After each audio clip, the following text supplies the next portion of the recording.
Central America. Gorgeous, exciting, and troubled. This is one of the most interesting places on Earth, and yet most of us barely have a vague understanding of what this region is all about. This is not a single country, of course, but the history of the nations that live here is strongly intertwined. Today we'll have a look at the history of Central America. Hello and welcome to 7 Facts. First, let's define the area, because there are several versions of Central America. Some include Mexico into this region and Colombia too. Venezuela is sometimes considered a Central American country, as are Guyana and the whole of the Caribbean. But the most common definition of Central America is the region located south of Mexico and north of Colombia and is comprised of 7 countries: Belize, Costa Rica, El Salvador, Guatemala, Honduras, Nicaragua, and Panama. This is the definition we'll go with today. Okay, so let's start with the beginning. Before Europeans found America, there were of course people already living here. They didn't just live and survive, they thrived and formed complex societies. Central America was a central point to many of these cultures. You may have heard of one such society, the Maya civilization. The Mayans were not a political unity, nor did they have a sense of common identity. Instead, the Mayans are a collection of culturally related nations. They developed the most sophisticated and highly developed writing system in the pre-Columbian Americas. They excelled in arts, maths, architecture, and astronomy. We could go on about the Mayans for hours, but that's a subject for another time. After Christopher Columbus arrived on the scene and reported back, the Spanish started to send many expeditions to Central America. And it wasn't long until they began their conquest of Maya territory. Pedro de Alvarado is credited as the conquistador or conqueror of much of Central America. He conquered and subjugated most of the major Maya kingdoms. He was a renowned soldier, but he was also cruel and committed mass murders, so yeah, there's that. All of this happened between 1523 and 1528. The only parts that remained independent were the kingdoms in the Petén Basin, who were defeated much later in 1697. Initially, to administer its newly conquered territories, Spain created the Real Audiencia of Panama, which had jurisdiction over everything between the Strait of Magellan in Chile to Central America. But this entity was dissolved in 1543, and most of Central America was included in the Audiencia Real de Guatemala. This entity included present-day Costa Rica, El Salvador, Guatemala, Honduras, Nicaragua, and even a Mexican state, Chiapas. Later named the Captaincy General of Guatemala, but more known as the Kingdom of Guatemala, it lasted for over 2 centuries. But towards the end, in 1811, the first shout of independence was uttered in San Salvador, El Salvador of today. The successes of the American Revolution, the French Revolution, and Napoleon's invasion of Spain all created a heavy atmosphere in the colonies. Unrest was spreading and more people wanted autonomy or outright independence. Violence broke out on November 5th, but the rebels were quickly subdued. Nevertheless, 3 years later revolts broke out again and the path to independence seemed to be assured. It wasn't that easy though. It was only in 1821 that the Act of Independence was signed and the entire region was finally free from Spanish authority. They weren't totally free though. Mexico gained independence virtually at the same time and formed the Mexican Empire. The former Captaincy General of Guatemala became a part of that empire after just 4 months of independence. They remained a part of Mexico until 1823, when they seceded for good and became the Federal Republic of Central America. The Republic was modeled after the United States of America, and the people had high hopes for it. They envisioned a federal state, democratic to the core and enriched by trade. But it wasn't meant to be. The conflicts between the powerful urban centers made it difficult, to say the least, to unify the provinces internally. So unifying the provinces themselves was an even more difficult challenge. There was also a huge divide between Republicans and monarchists, liberals and conservatives. After less than 15 years of existence, the Federation descended into civil war.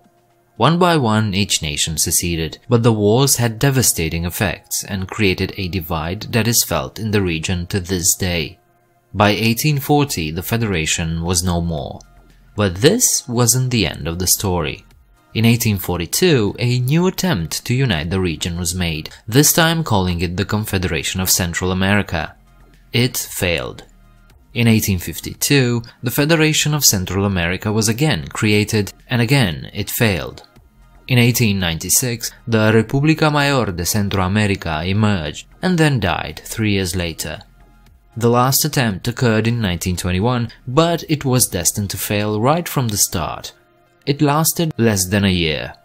All of this created a chaotic political atmosphere, and instead of creating a sense of union, it instead widened the divides between nations. Despite this, the idea of a unified Central America remains to this day. All 5 nations that have been part of the Federation retain their old federal motif on their flags, 2 blue bands bounding an inner white stripe. Up until this point, we basically talked about the history of Guatemala, El Salvador, Honduras, Nicaragua and Costa Rica. But Belize and Panama are largely excluded from this part of the story. Their history is a bit different from the rest. Take Belize for instance. Did you know that their territory was heavily contested by Guatemala for a long time? Here's the story. Prior to the European arrival, Belize was also inhabited by Mayan nations. Then trouble started as Spanish conquistadors were conquering everything left and right. But the Mayan provinces found in Belize managed to put up a fierce fight and resisted their conquerors.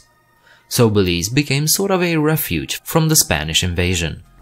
The refugees also brought with them new diseases caught from the Europeans like smallpox and yellow fever, and the following epidemics devastated the communities. Still, the people of Belize managed to hold on. The Spanish sent missionaries and established settlements in the area, but they too encountered resistance. The city of Tipu was a political center in the region, and the Spaniards tried to convert and control the population. But by 1642, the entire province was in open rebellion, and Tipu was at the center of it. Around the same time, piracy began to flourish. British pirates would rob Spanish merchant ships and navigate through the shallow waters and small islands of Belize, even going up the rivers to hide their bounty.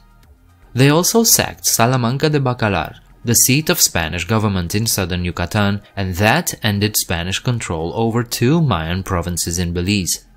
But Spain didn't give up. They continued to conquer, subdue and resettle the locals. However, now Britain was also interested in settling the area. You see, English buccaneers began cutting logwood in Belize needed for the wool industry. And they also used the coastline as a base from which they attacked Spanish ships. As piracy was suppressed by both Spain and Britain, these buccaneers were now more tempted to permanently settle down. By the way, there's a legend that a pirate, Peter Wallace, called Belize by the Spanish, settled nearby, and the river close to his house was named Belize after him. But there's also the Mayan word Belize, meaning muddy-watered, so take this with a grain of salt. Anyway, Spain and Britain started to bicker about who has the right to settle where, and Belize was a point of contention. In the meantime, the British logwood cutters, mostly lawless former pirates, continued to settle in Belize. They were attacked and expelled numerous times by Spain, but every time they returned. On their own initiative, and without recognition from Spain and even from Britain, these settlers began to hold elections and set up laws. Officially, Spain had sovereignty over Belize, but British citizens were allowed to cut logwood. The settlements grew, slaves were brought in, and the last time Spain attacked was in 1787. They lost. The dispute continued, then came the 1800s, when Spain began to lose control over its American colonies. Britain seized the opportunity and in 1862 declared Belize a British Crown colony. Here's the problem. Spain's claim over these territories was inherited by 2 of the emerging independent states, Guatemala and Mexico. Mexico dropped its claims, sort of, but Guatemala didn't. This was carried over into the 20th century, with threats and small incursions from the Guatemalan side. Massing of troops on the border and failed negotiations became almost a regular thing in the 60s and 70s. While there was no war, they came pretty close, more than once. After Belize gained independence in 1981, the disputes continued. In 2015, both countries agreed to ask the International Court of Justice to rule on this dispute. As of 2021, the process is still ongoing, but it is expected that the ICJ would rule in favor of Belize. Okay, so that's Belize's story. What about Panama? Prior to the arrival of Europeans, the Panama Isthmus was widely settled by Cueva, Chocoan, and Chibchan peoples. They lived by hunting, gathering plants, and growing corn and cocoa. They lived in small villages and had a rich and diverse culture. All that ended in 1501, when the Spanish began their exploration of the land. They called it Tierra Firma, or dry land, and established the first permanent European settlement on mainland America, the town of Santa Maria la Antigua del Darién. That was in 1510, and in 1519 the first European settlement on the Pacific coast of America was established, Nuestra Señora de la Asunción de Panamá.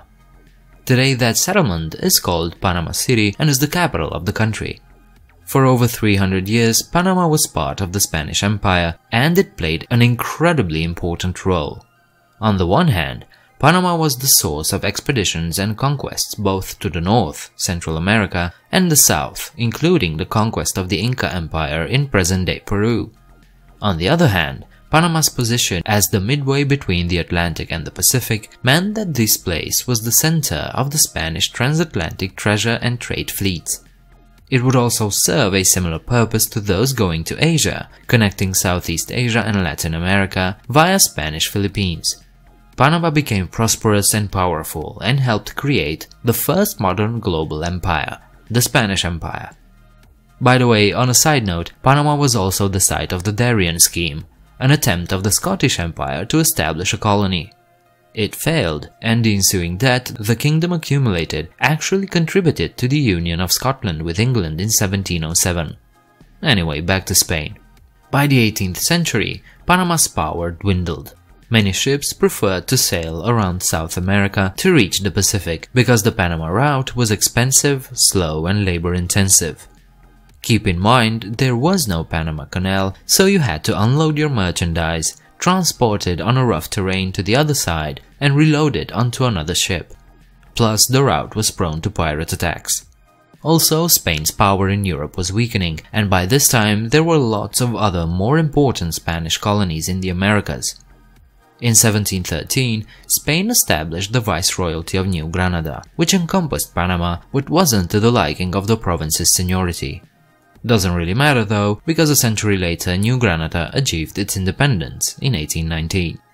Panama chose to enter Gran Colombia, the ambitious federation envisioned by Simón Bolívar, so-called the Liberator. But, just like its northern brother, this federation too was doomed to fail. Panama left in 1830, then the federation was disbanded in 1831, forming a new republic of New Granada. I'm not going to explain this in detail, but there was a religious civil war, another separation of Panama, a new United States of Colombia, then just Colombia.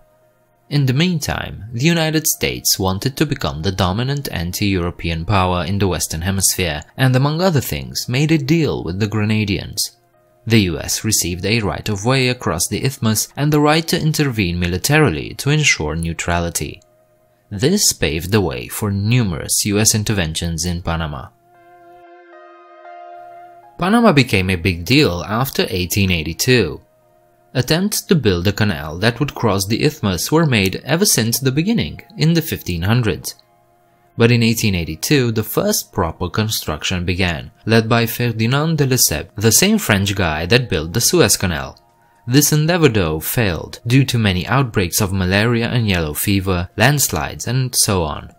The French went bankrupt in 1889 after some 22,000 men died on the project. 3 years later, in 1902, US President Theodore Roosevelt took upon himself to continue the abandoned project. The Americans offered $10 million plus a $250,000 yearly payment to Colombia, which was in yet another civil war, for full control over the future canal. Initially, the negotiations went well, but then had all but broken down. So the US changed tactics. The stockholders of the previous French company were also supposed to receive $40 million according to the same treaty. So when Colombia backed out, the French company's chief lobbyist, Philippe Bonneau-Varilla, paid a visit to Manuel Amador, the leader of the Panamanian independence movement. He gave him a check of $100,000 to fund a new Panamanian revolt. The revolt began on November 3, 1903. On November 13th, the United States recognized the independent country of Panama.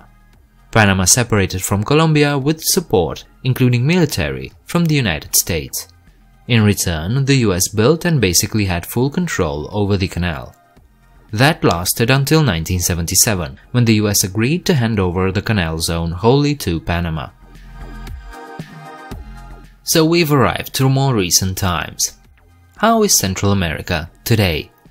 Well, after more than 200 years of social and political unrest, violent conflicts and revolutions, you can imagine that the countries of Central America today aren't doing so well. Poverty, social injustice and violence are still widespread, and both the 20th and 21st centuries have still seen wars of one form or another. But there is still hope. For instance, a Central American Court of Justice was created in 1907. Then dissolved, then re-established again. There is a Central American Parliament. In fact, there's a big organization that works here, the Central American Integration System, or CICA. Common internal borders, a common market, elimination of duties at the border, unified tariffs. These all sound a lot like the policies that enable the European Union to function. While it's not perfect and it's nowhere nearly as efficient as the more matured European project, CICA does show that progress can be made here. There are some big issues to tackle though, and the old rivalries that have accumulated for nearly 500 years are still lingering around. But all of these problems can be overcome. And perhaps the future of Central America will shine a lot brighter than its past. I hope this video was interesting enough to have inspired you to look into it further on your own. If you liked it, leave a like and subscribe. You can leave your comments downstairs, and you can also check out my Patreon page if you want to support me. The link is in the description. I hope to see you next time. Bye.